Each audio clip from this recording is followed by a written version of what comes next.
What do you like to do away from the tennis court? I'm a big basketball guy, actually. You know, my dad was a basketball coach, so I'm all the time watching basketball, reading. I'm into sports analytics, kind of, as my wife says, nerdy things.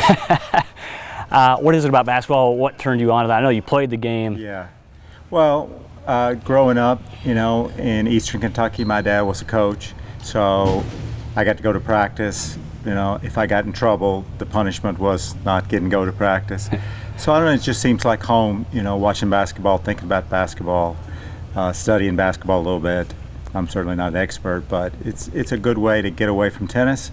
And there's still coaching, so you can watch, you know, guys like Coach Musselman or the other great basketball coaches and learn things that you're going to try to do in tennis. So you're all in on sports collectively for the most part. I mean, that's what you really like to do. I'm a sports even nut. when you're away from tennis. Yeah, I'm definitely a sports nut. I want to ask you about hobbies in particular, anything non-sports related that you like to do. Is it reading? Is it watching movies? Is it traveling? I love to travel, but I really haven't traveled much except for tennis. I've traveled an enormous amount for tennis, but really not recreationally. I'd like to do that someday, not for a long time. You know. But and then I like to read.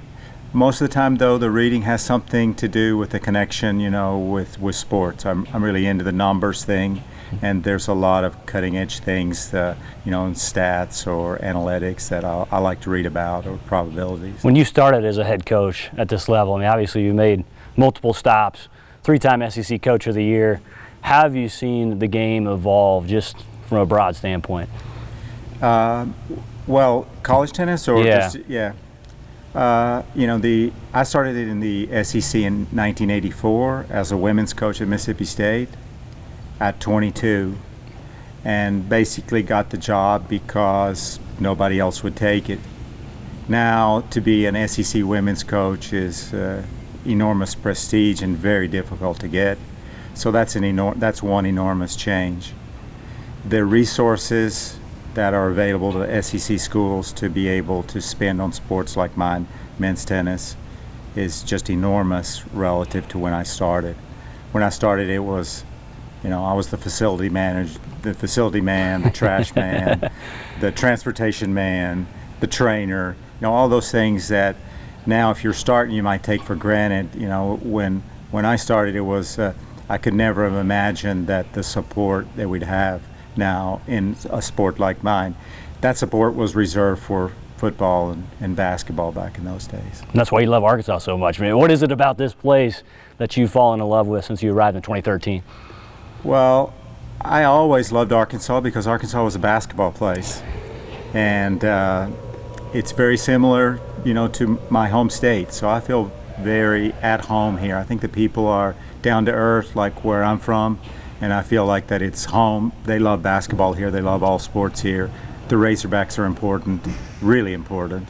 And, you know, if you're a coach, you can't get a better atmosphere than that. For people who are really not into tennis, how would you explain it to them how much it's an individual sport, but yet at this level, with what the Razorbacks do, it's so team-oriented.